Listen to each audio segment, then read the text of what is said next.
Greetings, my fellow film lovers, South, and thank you for L3 Viewers Podcast. My name is Craig, transmitting from the beautiful swampy mangrove South Florida. And today's date is Thursday, May 23rd, 2019. So let's begin.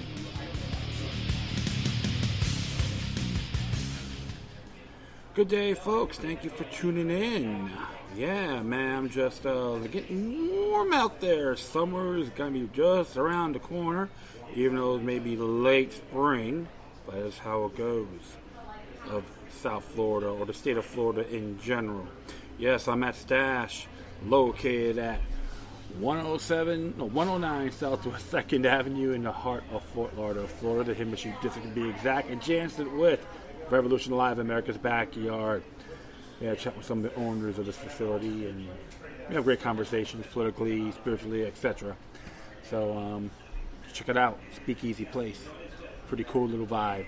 It's Stash. Yeah, usually at nights, like on Friday, Saturdays, like they have little parties. Sometimes they have little, events. Cool facility. So check it out. You won't be disappointed. Yeah, so I'm going to be mainly addressing first my topics here. Going to be addressing from the organicprepper.com. And it's mainly about DARPA. Yes, DARPA wants to create mind-controlled weapons of war. Yeah, how exciting is that? That makes him very manly, right? Absolutely. So we're going to be hitting that. And it is originally written by Dongi Taggart. Even activist posts, few other sites have actually are circulating it as well. Came out today to be exact. It says here, last year the U.S. Defense Advanced Research Projects Agency, or DARPA, announced that it was seeking non-invasive ways to achieve high level of brain system communications without surgery. Oh, God bless mind control, they will say, right? The techniques will allow precise, high-quality connections to specific neurons and group of neurons. The agency wants to create mind-controlled weapons of war, as is vaguely explained in two recent press releases.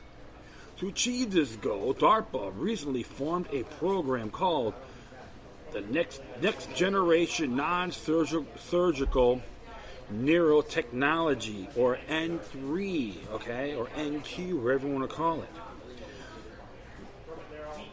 NQ, right? Yeah. It says here, DARPA wants soldiers to be able to control machines with their minds. Telepathic, indeed. According to a press release published on May 20th, 2019, the agency has awarded funding to 6 companies to support N3. Vantelli Memorial Institute, Carnegie Mellon University, Johns Hopkins University, Applied Physics Laboratory, Palo Alto Research Center, or PARC, Rice University, and Teledine Scientific are leading multidisciplinary teams to develop high-resolution bidirectional brain-machine interfaces for use by able-bodied service members. These wearable interfaces would ultimately enable diverse national security applications such as control of active cyber defense systems and swarms of unmanned aerial vehicles, or teaming with computer systems to multitask during complex missions. So they want to put a chip in your body or some neuron radiation, and you can actually control everything around you. Have drones telepathically. Yes, interesting indeed, right? Expect higher cases of cancer, the rate they're going. Even this 5G ordeal with the phones, going to hype that up. All right, let's continue on here. When the 4-year program was announced last year, a press release, DARPA began by mentioning all the positive things that brain-machine interfaces are being used for. Over the past 2 decades, the international biomedical research community has demonstrated increasingly sophisticated ways to allow a person's brain to communicate with a device, allowing breakthroughs aimed at improving quality of life, such access to computers as the internet, and more recently control of prosthetic limbs. prosthetic limbs. DARPA has been at the forefront of this research. The state-of-the-art in brain system communications has employed invasive techniques that allow precise, high-quality connections to specific neurons or groups of neurons. These techniques have helped patients with brain injury and other illnesses. Sounds noble enough until you get to the next line. However, these techniques are not appropriate for the able-bodied people.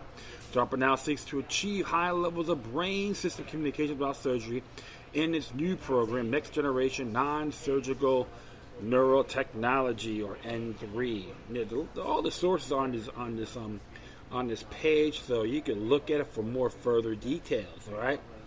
If you find that chilling, keep reading. DARPA has created N3 to pursue a path to a safe, portable, neural interface system capable of reading from and writing to multiple points in the brain at once, said Dr. Al Amandi, program manager in DARPA's Biological Technologies Office, or BTO.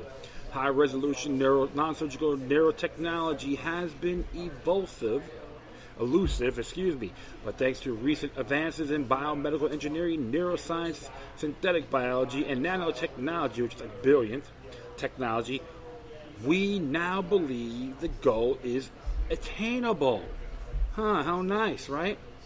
They want this technology to be ready within the next few years. DARPA wants to build brain-machine interfaces that match the performance of implanted electrodes, but with no surgery whatsoever. In other words, they want the technology soon. Trial and error. Okay, lab rats, join the front line. By simply popping on a helmet or a headset, soldiers could conceivably command control centers without touching the keyboard, fly drones initiatively with the thought of even field intrusion into a secure network. Yeah, something that you've seen. Have you ever seen that movie Demolition Man?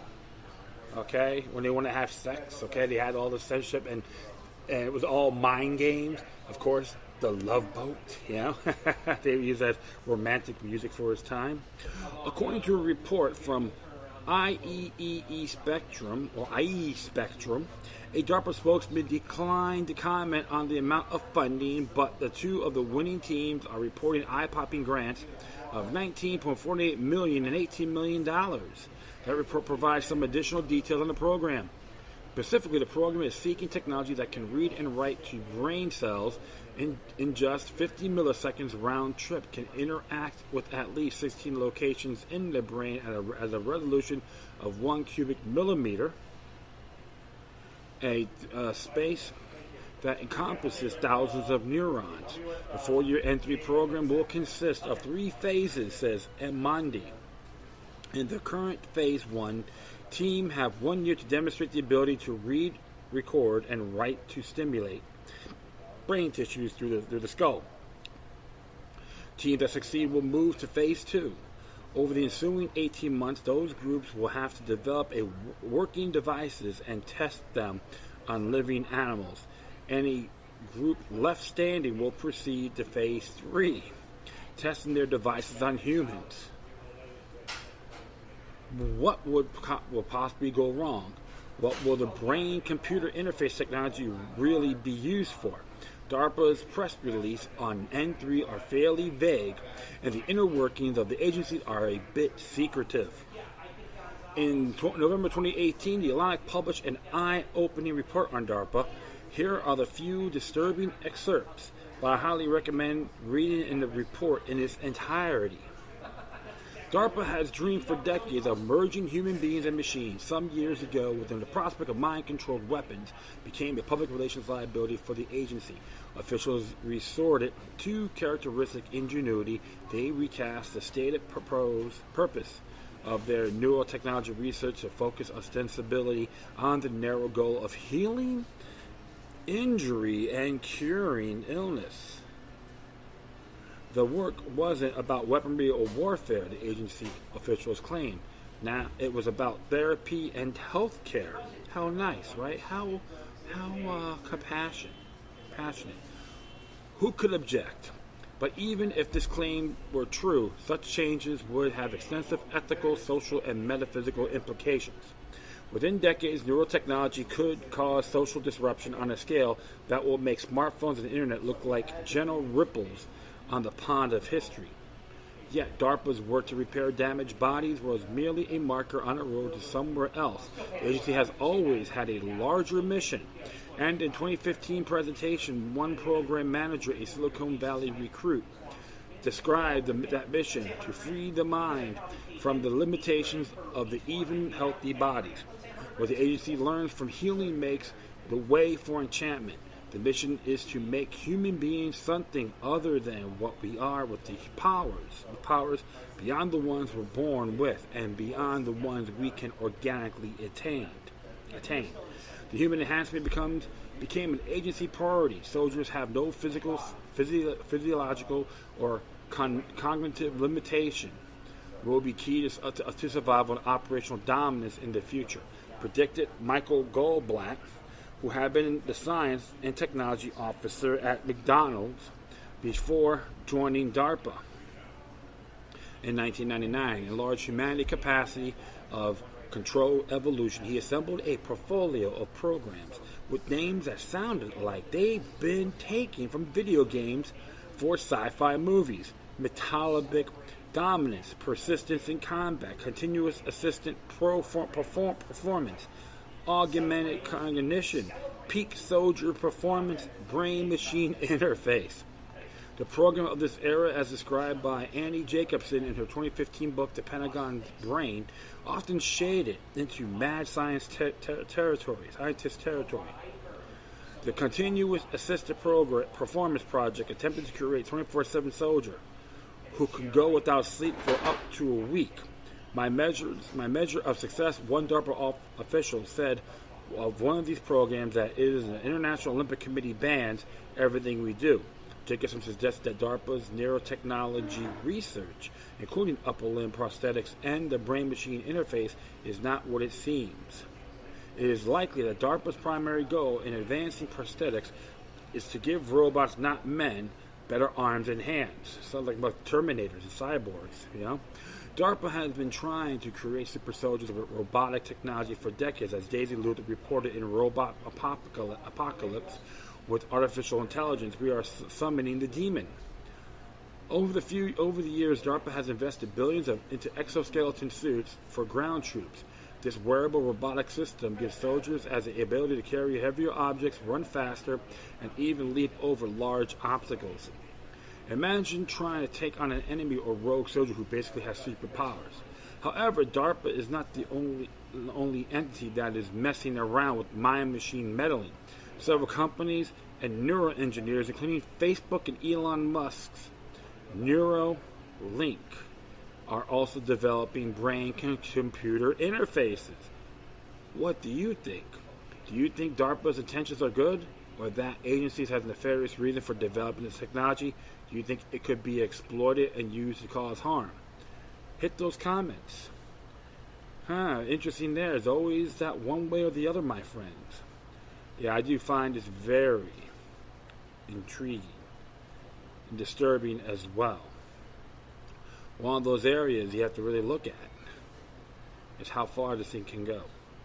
Anything and everything is possible. I don't agree with mind-controlled anything. It's not safe. People's minds can play tricks on them. That's what Deborah wrote. I remember the history of my husband told me many years ago. He was on a mission with some Kurds during the Second Gulf War. One of the Kurds told him about an incident that happened on the road in Kuwait during the first Gulf War. A caravan of Iraqi military trucks were on their way to Kuwait when every last truck stopped immediately and everyone got out to pray to Ali. Everyone had heard Ali's voices in their heads. What they did not see was an aircraft with microwave on, in which transmitted the voice they heard inside their heads. The entire convoy was firebombed, and later trucks came and covered them up in the sand. Do you remember the Navy contractor who was shooting on the Navy base back in East a few years ago? He kept saying he heard voices in his head. They aren't going to develop mind control. They got it. What do you think 5G towers will do? And that's interesting because this person brought it. Mehdi brought this up as a comment, and when you talk about the one about the praying, and heard like Allah, it's more like Project Bluebeam. Okay, there's an interesting synopsis on that. You should look at that Project Bluebeam when you have a chance. And of course, Justin Skousen says it sounds like more MK Ultra to me. Lots of Manchurian critics expect more Manchurian candidates coming out of this program as well. Yes, I find this very dangerous indeed. It can hurt many people, especially in the wrong hands. But when it comes to these programs, the military-industrial complex, they want to control the world. We all belly up. But one thing I know for sure, friends, all these high-tech gadgets have flaws. It's always going to be countered one way or the other. To be very frank, this is totally irrelevant, unacceptable, and tax dollars at work for tyranny. It's really disturbing indeed. I say that in good faith. Want to have the cyborg world for their one world order. I believe that. I been saying it for a long time since I started doing podcasting. Government in Latin means control of the mind. And with DARPA, hey, I wouldn't even recommend them to my worst enemies. Very unhealthy indeed. Alright, well, the next one here. This one actually came from shtfplan.com. Came out yesterday. It says here, research, U.S. Navy wants to archive 350 billion social media posts. The United States Navy wants to archive 350 billion social media posts in order to conduct research. What exactly does the military want to study? The modes of collective expression. The Department of the Navy has posted a solicitation asking contractors to bid on a project that would amass a staggering 350 billion social media posts dating from 2014 to 2016. The data will be taken from a single social media platform, but the solicitation did not specify which one. That was according to RT, or Russia Today. We seek to acquire a large scale of global historical archive of social media, providing a full text of all public social media posts across all countries and languages covered by the social media platform. The contract synopsis reads: the Navy said that the archive will be used in ongoing research efforts into an evolution of linguistic communities and emerging modes of collective expression over time and across countries. This is simply spying, and the research will be used for propaganda purposes. And that's blatantly obvious at this point. The intentions are far-banging. The archive will draw from publicly available social media posts, and no private communications or private user data will be included in the database. Oh yeah, I'm going to really say, oh yeah, okay, you can do it. However, all records must include the time and date at each message was sent and the public user handle associated with the message. Additionally, each record in the archive must include all publicly available metadata, including country, language, hashtags, location, handle, timestamp, and URLs that were associated with the original posting. Of course, that's from RT. So basically, most of the information is going to be stored by the U.S. military. The data must be collected from at least 200 million unique users in at least 100 countries, with no single country accounting for more than 30% of users, according to the contract. The U.S. government has previously expressed interest in collecting social media data for more tracking and spying on Americans. Last year, U.S. Department of Homeland Security issued a notice asking contractors to bid on a database that tracks 298,000 global news sources in over 100 languages. The country also mentioned the ability to keep tabs on influencers. So if you're a critical thinker, you're on their crap list. All hail to the war on terror. Hip, hip, hooray. Hip, hip, hooray. We want to do things the big brother way. All right. Leading some reports to speculate that the proposed database could be used to monitor journalists. Of course. What could go possibly wrong? DHS is compiling a database of journalists and media influencers. Not only are self-defense rights, free speech, freedom of religion are undetected in the United States, the government has now decided to also bow the freedom of the press and has enlisted the Department of Homeland Security to send them in their quest to squash liberty. Thank you, big brother. Thank you, great government. God bless the New World Order. Imperialism is the only way. There's no way anyone could say we live in the land of the free anymore. It's delusional to think that we have any power at all. So be a stiff, be the goody two-shoes, and be an Uncle Tom, right? Freedom of speech is almost gone, gun rights are on the chopping block, and journalists will soon be published by the military for not towing the line and reporting on the official narrative. Some have already been. Censorship and manipulation are completely out of control. We are rapidly heading toward the dystopian nightmare George Orwell warned about. Yes, indeed. I'll say this. Natural law will always prevail. Not being optimistic, but vigilant. Fear is the greatest weapon, folks. That's how these vultures, these Uncle Toms and Angel Mamas to the state, the ones that pull down their pants, when they say bend over, they go, how far and wide, please? Precisely. In these tyrannical departments, tyrannical elements in these institutions, to be more to clarify. That's why with technology you can be enslaved or enhanced. I say enhanced. It's going to be a big battle with cryptic battles and so forth, and it's going to drive them crazy. This is why, my friend, social media is good to utilize. Not talk about your personal life. You don't want to make a diary out of it. It can backfire. Many people out there still talk about their personal problems. Not good at all. No schlep rocks. That's unhealthy. It's like, hi, I want to trap myself. I want to blame everyone but me. I'll put it on Facebook to make myself look pristine. See how much attention I can get. Well, we all could do things about it. The truth of the matter is, folks, social media sites, they need us more we need them. That's why I say, use the enemy's tools wisely. And let them say, oh yeah, look, we'll see what this man has to address this in his upcoming podcast. You know what? Free speech is a natural right, and I don't give a damn what they think. I may be a bad influence on folks, so be it. Jefferson once said, a little rebellion now and then is good. Well, time to implement that a few higher notches. Don't be afraid. Choose your battles wisely. And of course, utilize the enemy's tools responsibly.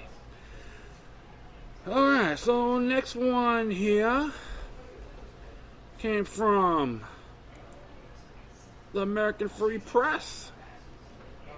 Israel provoking nuclear war between Pakistan and India. He sees a photo of Benjamin Netanyahu waving his hand. Yes, nothing's going to happen to us. We'll have the United States watch our backs. We'll blackmail with $3 billion a year in finance and foreign aid. Yeah, it was about, we're against socialism, redistribution of wealth, but sending foreign aid to Israel is not the case in their eyes. Yes, foreign aid is a wealth distribution, okay? So, prove me wrong if you dare.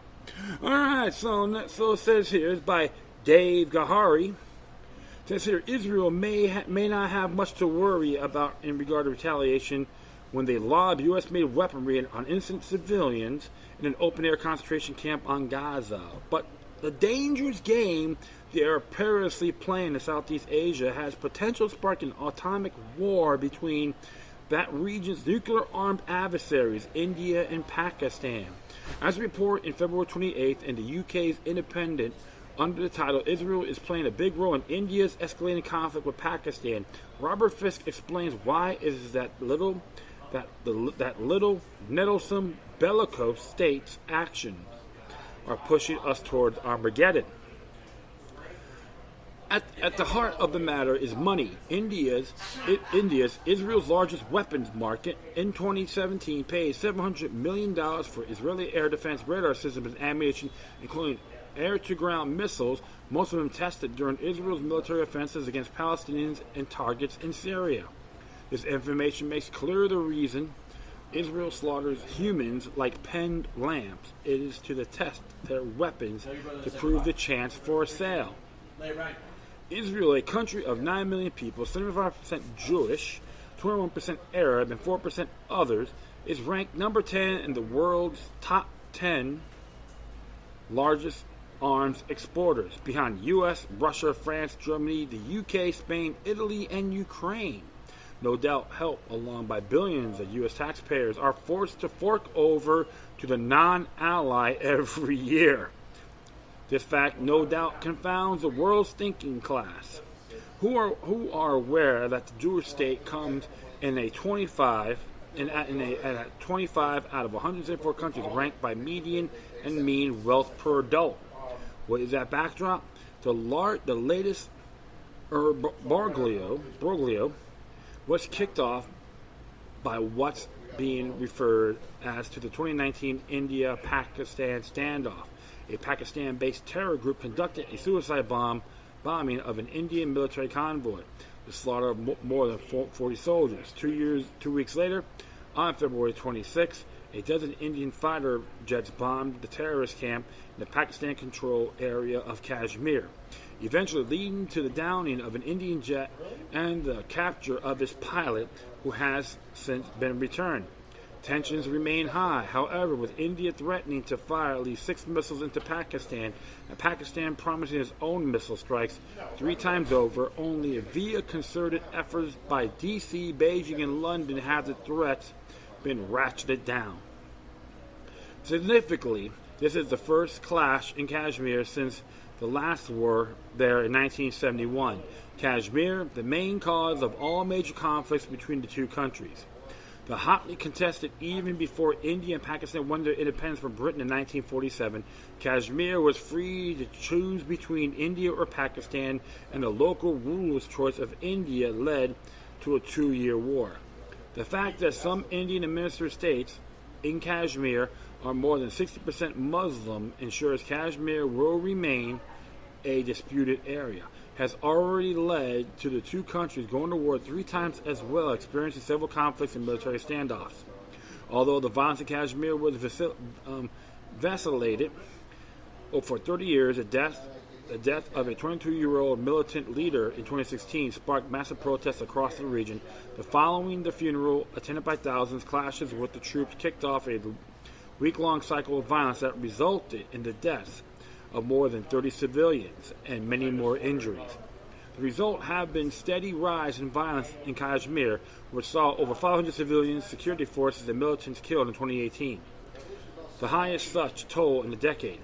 To promote its war machines, Israel has been supporting India's government in its battle against so-called Islamists, selling them Israeli government-owned Rafael Advanced Defense Systems Limited, or SPICE, which is SPICE, Smart, Precise Impact, Cost-Effective, in 2000, used to blow the limbs off the countless unarmed Palestinian men, women, and children to enhance its marketability, which turns 2,000-pound warheads into smart bombs by using the Global Positioning System, which is GPS, most recently utilized for tit-tat Indian terrorist bombing. Israel also conducts joint exercises with India in the Negev Desert, imparting to their guests all the skills they required in Gaza and other civilian thronged battlefronts. So cozy have they become that a 45-strong Indian military delegation was stationed at several Israeli air bases. Given its long history or displaying utter disregard for human life, from Lavon Affair to the USS Liberty to 9/11, Israel's stoking tensions in South Asia should keep us all awake at night. Interesting there. So, it is one of those things you have to look at. And of course, Dave, he is a producer of an upcoming film about the attack of the USS Liberty. RacingLiberty.com. He lives in Florida, 850 for more information. Awesome. I have to just check that out. So, more of the One World Order, potential World War III. Pick your battlefields, correct? And everyone still spent $3 billion of foreign aid to that one nation, which it means in Hebrew, struggling with God. And that's why I'm not going to go criticize or condemn the people of Israel. There's a lot of beautiful folks in that country. But you got rogue elements in the government want to be imperialist. And they want to say, we're the good guys. We're exceptional. We will tell the United States what to do. We toss them a bone, we go fetch, they'll go for it. Foreign influences are very dangerous, friends. And we gotta stop playing the game of imperialism. Be the nation's be their lapdog, with all due respect. It's going on for a very long time. It's getting too confoundedly obvious. If they want to get involved with Kashmir in India, let Benjamin Netanyahu do it himself with his lackeys and see how tough he really is. And that's all I'm going to say about this article. Alright, got one more here. And this one came from the Land Destroyer Report. U.S. diplomacy sours in Southeast Asia. This is by Joseph Thomas from New Eastern Outlook. Under cover of security threats and promoting Washington has increased the frequency and amplitude of threats and pressure aimed at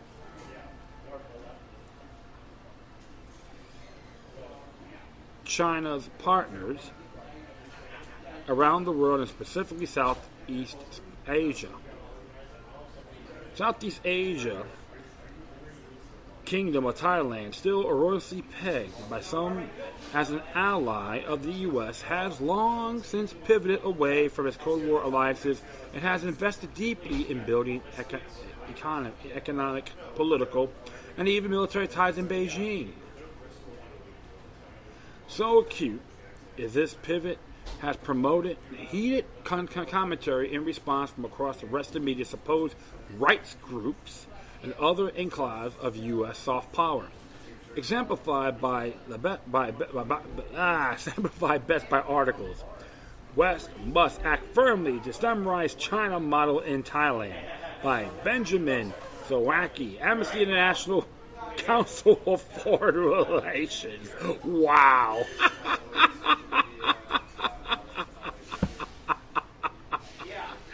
Oh my goodness, another globalist stooge.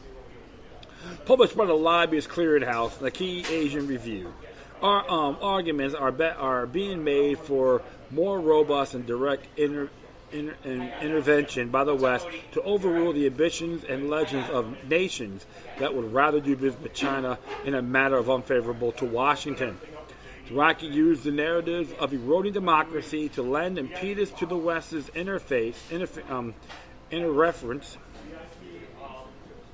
and pressuring of Thailand and stemming the rise of a China model, but it's only just a narrative.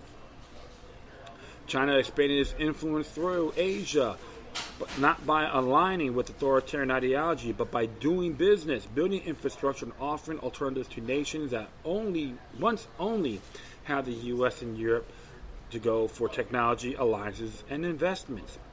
Today, the U.S. and Europe are unable to compete in any of these relevant fields with a majority of their activity in nations like Thailand aimed at unsolicited and unwelcome political interference.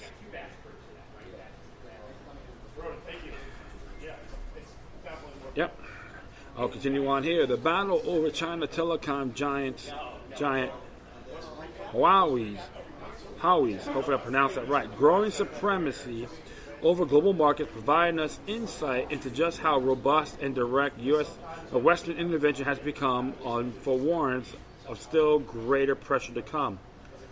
Huawei's, excuse me, I hope I pronounced this right. Good grief. Sorry about that, folks. Huawei's 5G in Thailand. South China Morning Post, in an article titled Huawei says it's surprised by reports that U.S. is pushing more foreign allies to blacklist its network services, would report. Huawei Technology, the world's largest telecom equipment vendor, said it was surprised by the Wall Street Journal report about the U.S. government exerting increased pressure on foreign allies to ditch network services from the Chinese company or national security grounds. The lengths the U.S. will go through to pressure nations into dumping Huawei remains to be seen. Many nations have been pressured and have decided to move forward with China and Huawei regardless. Segments like NPR's Thailand's move forward with Chinese technology Huawei to build 5G network cites in the above-mentioned Sawaki, who claimed to extent to which this 5G technology is going to control not only telecommunications but also many other things that are absolutely fundamental to any society's ability to function and to govern itself, means that, well, we better stay on side with China, because if we don't, their ability to manipulate our economy, our infrastructure, our energy sources, our databases, etc., becomes that much greater. You can thank the Rothschilds for that, right? Yeah. Thailand is at the center of that. Geographically, it's right in the middle. And so while it tries to maintain a positive relationship with both countries, that sort of neutrality is not something it's going to be able to gift itself forever. The NPR piece concludes by claiming, especially, he says, if Thailand is being forced to choose in the event of a conflict between the U.S. and China, with the Chinese company controlling all communications and interconnections between machines, the fear is that once will have already been made. Of course, NPR never explains why nations in Asia would side with the United States in a conflict between the U.S. and China, a conflict the U.S. would have to cross an entire ocean to participate in. It never explains why Western corporations controlling Thailand's economy or infrastructure is a better proposition for Bangkok. It also doesn't explain how China will control Thailand's economy or infrastructure in the first place, simply by providing Thailand with 5G technology. Now, 5G technology is suicide, man. It's been stuff been talking about around the world here. Good grief. The threat reported uncritically by NPR, like concerned with Chinese surveillance via Huawei phones and 5G networks, the threats conjured by the West, whose long-standing corporate and financial monopolies see their primacy over world markets evaporate before their eyes. Unable to compete in global markets directly, Western corporations and the government that represent their interests from Washington to London to Brussels have embarked on less savory political means instead. What should be U.S. diplomacy building ties between itself, its people, and nations around the globe has become a campaign of intimidation founded on propaganda aimed at crushing rising economic competitors rather than fostering economic cooperation. The true answer to China's rising power is healthy economic competition from the West, offering nations around the globe balanced alternatives. It also includes the West understanding that China has a larger population, more human and natural resources, a wider industrial base, and soon the most powerful economy, and recognize that the world West primacy has come to an end. The inability for Western interests to reconcile this reality with the belief that they are somehow innately entitled to global primacy will harm the interests of nations around the globe attempting to benefit from and rise with China's growing wealth. It has also harmed the West itself, turning opportunities for cooperation into fruitless conflict instead. Insinuating themselves from Washington's growing desperation will occupy a greater amount of time of governments around the globe cooperating with China.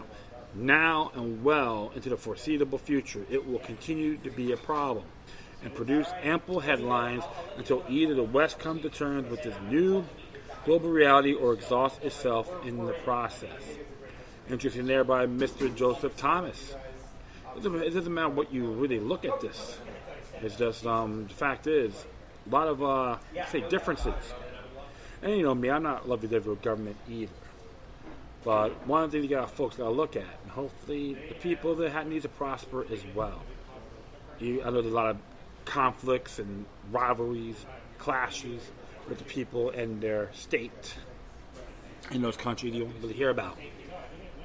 But people want to prosper. Just like I gotta look at it, and folks really want to do what will give you the best deal.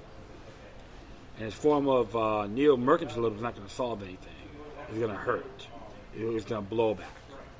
So all those economists and these Western individuals better study their history before jumping to conclusions. And he's talking to a guy who's not even a lovey-dovey with the Chinese government either, so I'll be very, very fair. Always observe responsibly, folks. That's the main objective. All right. That is it. I thank everyone for listening. Plus, feel free to download and share us through our social media networks. If you have any questions, comments, if you send something that's interesting I want to check out, whatever you do, please send your correspondence to Decorum. In addition, I will leave all the social media sites and email addresses. If you want to contact me and share stuff, that'd be awesome. I'm on PocketNet beta, pocketnet.app. That's a real cool site. I thank Dan Dix from Press for Truth on promoting it, and I'm pretty happy about it. And you get some crypto collection, when they like the content you put out there. So if you want to follow me on that, that'll be fantastic, and everyone else in there as well. So I just got my feet wet, and I'm enjoying it. All right. Once again, thank you for your time. Plus, always remember that the maniac resistance is healthy for the soul and can liberate humanity. Until next time, take care of yourselves, keep on spreading the love, and may guardian spirits be with you.